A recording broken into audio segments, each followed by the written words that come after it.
1 मेला आहे वैशाख पौर्णिमा. वैशाख शब्द उच्चारताच वैशाख वणवा शब्द आणि उन्हाळ्याच्या झळा आठवतात. मात्र या महिन्यात येणारे सण मनाला शीतलता प्रदान करतात. कसे? चला जाणून घेऊया. हिंदू पंचांगानुसार चांद्र वर्षाचा हा दुसरा महिना. धर्मबोध या ग्रंथात ज्योतिर्भास्कर जयंत साळगावकर यांनी वैशाखाचं सुंदर वर्णन केलंय. या महिन्याची पौर्णिमा विशाखा नक्षत्राने युक्त असते. अर्थात विशाखा नक्षत्र पौर्णिमेच्या आधी किंवा नंतर असते, म्हणून या महिन्याला वैशाख असं म्हणतात. या महिन्यातही उत्तरायण असतं. या मासाचं प्राचीन काळातील प्रचलित नाव माधव असं आहे. ज्ञानदेवांनी ज्ञानेश्वरीत या माधवचा उल्लेख माधवी असा केलाय. ना तरी उद्यानी माधवी घडे, ते वनशोभेची खाणी उघडे. अर्थात जसा वसंत ऋतूच्या आगमनानं उपवनात सर्व वृक्षवल्लींना बहर येतो, वनश्रीचे भांडार उघडते, चैत्राप्रमाणेच हा महिना देखील वसंत ऋतूचा मास म्हणून ओळखला जातो. प्रसन्नतेचे शीतल शिंपण करणारा हा ऋतू आहे. अण्णासाहेब किर्लोस्करांच्या सौभद्र या सदाबहार नाटकातील एका गीतातून या प्रसन्नतेचे यथार्थ वर्णन केले आहे. निसर्गातील प्रसन्नता मनाला प्रसन्न करते. ही प्रसन्नता अधिकाधिक वृद्धित करण्याचं महान कार्य धर्म करत असतो. याचे सुंदर उदाहरण म्हणून वैशाख मासातील धर्मकृत्यांकडे पाहता येईल. यावेळी उन्हाळ्याची प्रखरता जाणवू लागली असते. अशावेळी पाण्याशी संबंधित अशी व्रतवैकल्ये या महिन्यात योजलेली दिसतात. आता प्रातस्नानासाठी प्रशस्त मानल्या गेलेल्या या महिन्यामध्ये हा महिना येतो. वैशाख पौर्णिमेला बुद्ध जयंती असते. वैशाख पौर्णिमेला वेद प्रकटले अशी आपली श्रद्धाही आहे, म्हणून या दिवशी अनेक मंडळी वेदांची सुद्धा पूजा करतात. आता वैशाख पौर्णिमा हा दिवस हिंदू धर्मात खूप महत्त्वाचा मानला जातो.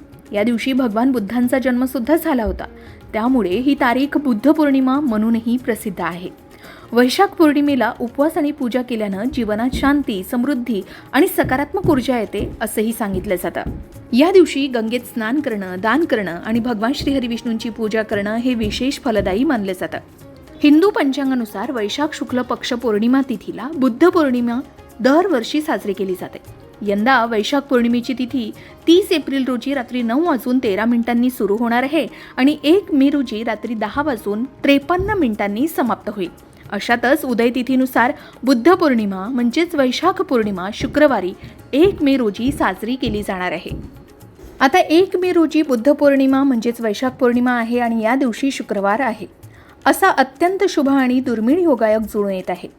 पौर्णिमा ही लक्ष्मीच्या आगमनासाठी श्रेष्ठ मानली जाते, तर शुक्रवार हा संपत्ती आणि वैभवाची देवता माता लक्ष्मीला समर्पित आहे.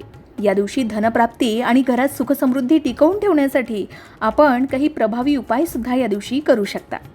जसे शुक्रवारी देवी लक्ष्मीला पांढरी किंवा गुलाबी फुलं जसे कमळ किंवा गुलाब अर्पण करावे आणि ओम श्रीम ह्रीम श्रीम कमले कमलालय प्रसिद्ध प्रसिद्ध श्रीम ह्रीम श्रीम ओम महालक्ष्मी नमः या मंत्राचा जप करावा. या मंत्राचा जप आपण कमळगठ्ठ्याच्या माळेने करावा. यामुळे शुक्र ग्रह बलवान होतो आणि भौतिक सुखसोयींमध्ये वाढ होते असं सांगितलं जातं. हा उपाय करून पहा आणि आपले अनुभव शेअर करायला विसरू नका. शिवाय पौर्णिमेच्या दिवशी आणि शुक्रवार आल्यानं या दुर्मिळ युगात आपण घराच्या मुख्य दरवाजावर आणि तुळशीजवळ गाईच्या तुपाचा दिवा लावावा. असं मानलं जातं की पौर्णिमेच्या रात्री माता लक्ष्मी पृथ्वीवर भ्रमण करते. ज्या घरात उजेड आणि स्वच्छता असते तिथे ती निवास करते, म्हणून लक्ष्मीच्या आगमनासाठी आपण मुख्य दारावर या दिवशी दिवा लावायला अजिबात विसरू नका. त्याचबरोबर या दिवशी घराची थोडी स्वच्छता करावी. लादी पुसताना पाण्यात थोडं खडं मीठ टाकून पुसून घ्यावी. संध्याकाळी घरात भीमसेनी कापूर जाळावा, जेणेकरून घरातील वास्तुदोष कमी होऊन सकारात्मकता वाढेल. हे साधे सोपे उपाय आहे जे अगदी घरच्या घरी करता येऊ शकतात. यामुळे आपल्या घरात आध्यात्मिक प्रगतीचे मार्ग मोकळे होतात आणि देवी लक्ष्मीचं आगमनही होतं असं सांगितलं जातं. त्याचबरोबर हिंदू धर्मात वैशाख पौर्णिमेच्या दिवशी देवी लक्ष्मीला हळद अर्पण करावी असं सांगितलं जातं. यामुळे काय फायदा होतो तर हळद ही संपत्ती आणि समृद्धीची कारक मानली जाते. वैशाख पौर्णिमेच्या दिवशी देवी लक्ष्मीला हळद अर्पण केल्यानं आर्थिक समस्यांपासून मुक्तता मिळते असंही म्हणतात. यामुळे उत्पन्नाचे स्रोतही मोकळे होतात. वैशाख पौर्णिमेच्या दिवशी लाल कपड्यात एक हळकुंड बांधून देवी लक्ष्मीला ही हळद अर्पण करावी आणि देवीला ही हळद अर्पण केल्यानंतर ती आपल्या तिजोरीत किंवा धनस्थानी ठेवावी. यामुळे नक्कीच फायदा होतो असं म्हणतात. शिवाय कवड्यांचा उपाय सुद्धा आपण या दिवशी करू शकता. देवी लक्ष्मीला कवडी किंवा शंख अर्पण केल्याने देवी लक्ष्मी प्रसन्न होते. यामुळे शुक्रदोष सुद्धा कमी होतो, चंद्रदोष सुद्धा कमी होतो असं म्हणतात. तर या दिवशी कवडी किंवा शंख देवीला अर्पण करावा. 5, 11 किंवा 21 पांढऱ्या कवड्या अर्पण केल्याने व्यक्तीला शुक्रदोष आणि चंद्रदोषापासून मुक्ती मिळते आणि त्यांच्या सर्व इच्छाही पूर्ण होऊ शकतात. त्याचबरोबर वैशाख पौर्णिमेच्या दिवशी आपण देवी लक्ष्मीला तांदूळ अर्पण करावे, हे सुद्धा विशेष मानले जातं. तांदूळ हे पवित्रता आणि समृद्धीचं प्रतीक आहे, म्हणून देवी लक्ष्मीला ते अर्पण केल्याने व्यक्तीच्या जीवनात समृद्धी आणि संपत्ती येते आणि जीवनात नेहमीच शुभ परिणाम मिळतात. शिवाय जीवनात सकारात्मक ऊर्जा राहते आणि प्रत्येक कामात यश मिळत जातं. एवढंच नाही तर देवी लक्ष्मीला तांदूळ अर्पण केल्यानं घरात कधीही पैशाची आणि धान्याची कमतरता भासत नाही असेही सांगितले जातं. हे साधे सोपे उपाय तुम्ही पौर्णिमेच्या दिवशी करून पहा आणि आपले अनुभव शेअर करायला विसरू नका. याआधी तुम्ही पौर्णिमेच्या दिवशी कोणते खास उपाय केले का आणि त्याचे तुम्हाला कोणते सकारात्मक परिणाम जाणवलेत, कमेंट करून नक्की शेअर करा. तर 1 मे 2026 रोजी शुक्रवारी येणारी ही बुद्ध पौर्णिमा म्हणजेच आपली वैशाख पौर्णिमा केवळ धनप्राप्तीसाठीच नाही तर मनाच्या शांततेसाठीही अत्यंत महत्त्वाची आहे. भगवान बुद्धांचे विचार आणि माता लक्ष्मीची कृपा तुमच्या आयुष्यात सुख, समृद्धी आणि समाधान घेऊन येऊ हीच सदिच्छा.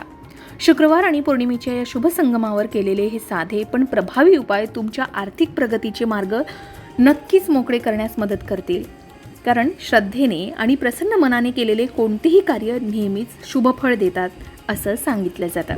अशाच प्रकारे सणावारासंबंधित व्रतवैकल्य असतील, उपासना असतील, पूजाविधी संबंधित आणखी काही माहिती तुम्हाला हवी असेल, त्याचबरोबर वास्तुशास्त्र, ज्योतिषशास्त्र, अंकशास्त्र यांसारख्या विषयावर तुमच्या मनात काही शंका असतील तर त्या कमेंट बॉक्समध्ये नक्की विचारा.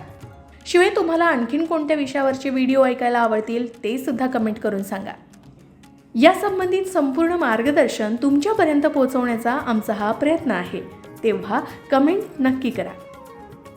अशाच प्रकारच्या माहितीपूर्ण व्हिडिओसाठी लोकमत भक्ती चॅनलला नक्की सबस्क्राईब करा आणि बेल आयकॉनला क्लिक करा, म्हणजे आमच्या नवनवीन व्हिडिओचं नोटिफिकेशन तुम्हाला मिळत राहील.